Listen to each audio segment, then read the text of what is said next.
નવસારી જિલ્લાના ગણદેવી તાલુકાના મેધર ગામમાં છેલ્લા 3 દિવસથી સતત પડેલા ભારે વરસાદને કારણે 33 લોકો ફસાઈ ગયા હતા.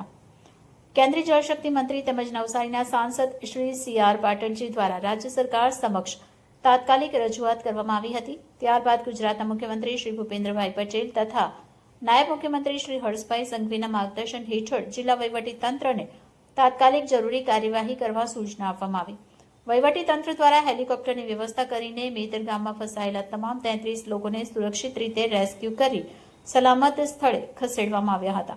સમયસર હાથ ધરાયેલી આ કામગીરીથી સંભવિત જાનહાનિ ટળી હતી અને સ્થાનિકોએ રાજ્ય સરકાર, જિલ્લા વહીવટીતંત્ર તથા બચાવ કામગીરીમાં જોડાયેલી તમામ ટીમોનો આભાર વ્યક્ત કર્યો હતો.